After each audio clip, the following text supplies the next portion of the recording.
जय श्री कृष्णा। नमस्कार दोस्तों। नवरात्रि के पावन पर्व में हर दिन माता के अलग अलग रूपों की पूजा की जाती है। नवरात्रि के दूसरे दिन माता ब्रह्मचारिणी की पूजा होती है। क्या आप जानते हैं कि माता ब्रह्मचारिणी कौन है? क्यों इन्हें तप और त्याग की देवी कहा जाता है? और कैसे इन्होंने कठोर तपस्या करके भगवान शिव को प्राप्त किया? आज हम आपको बताएंगे माता ब्रह्मचारिणी की अद्भुत और प्रेरणादायक कथा। पौराणिक कथा के अनुसार माता ब्रह्मचारिणी का संबंध माता पार्वती से माना जाता है। पिछले जन्म में माता सती थी, जिन्होंने अपने पति भगवान शिव के अपमान को सहन न कर पाने के कारण अपने प्राण त्याग दिए थे। उसके बाद उन्होंने पुनः जन्म लिया और इस बार वे पर्वतराज हिमालय के घर पुत्री के रूप में जन्मी। बाल्यकाल से ही माता पार्वती का मन भगवान शिव की भक्ति में लगा रहता था। वे हमेशा ध्यान, साधना और पूजा में लीन रहती थी। उनका एक ही लक्ष्य था, भगवान शिव को अपने पति के रूप में प्राप्त करना। ऋषि नारद ने भी उन्हें बताया कि यदि वे कठोर तपस्या करेगी तभी भगवान शिव उन्हें स्वीकार करेंगे।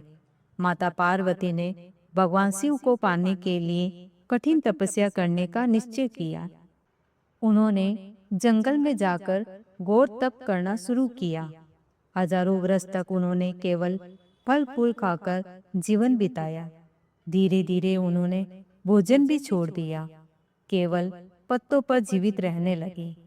समय बीतता गया और माता की तपस्या और भी कठोर होती गई। एक समय ऐसा आया जब उन्होंने पत्ते भी खाना छोड़ दिया। इस कारण उन्हें अपर्णा भी कहा गया, जिनका अर्थ है जो पत्ते भी न खाए। जिन्होंने कई वर्षों तक बिना अन्न जल के केवल ध्यान और साधना में बिताया। माता की इतनी कठोर तपस्या देखकर सभी देवता आश्चर्यचकित हो गए। देवताओं ने भगवान शिव से प्रार्थना की कि वे माता पार्वती की भक्ति को स्वीकार करें। माता की अद्भुत भक्ति और तपस्या से पूरा ब्रह्मांड प्रभावित हो गया। भगवान शिव ने माता की भक्ति की परीक्षा लेने का निर्णय किया। वे एक ब्राह्मण का रूप धारण करके माता पार्वती के पास आए और बोले, तुम शिव को क्यों पाना चाहती हो? वे तो एक साधु हैं, उनके पास कुछ भी नहीं है। तुम क्यों उनके लिए इतनी कठोर तपस्या कर रही हो? माता पार्वती ने दृढ़ता से उत्तर दिया, मेरे लिए भगवान शिव ही सब कुछ है और मैं उन्हें ही अपने पति के रूप में स्वीकार करती हैं। माता की अटूट भक्ति और दृढ़ निश्चय को देखकर भगवान शिव अत्यंत प्रसन्न हुए। उन्होंने अपने वास्तविक रूप में प्रकट होकर माता पार्वती को दर्शन दिए और उन्हें अपनी पत्नी के रूप में स्वीकार कर लिया। इस प्रकार माता की तपस्या सफल हुई। तपस्या और साधना के कारण माता को ब्रह्मचारिणी कहा जाता है। उनके एक हाथ में जपमाला और दूसरे हाथ में कमंडल होता है। उनका स्वरूप अत्यंत शांत, सरल और तेजस्वी होता है। वे तप, त्याग और भक्ति की प्रतीक मानी जाती है।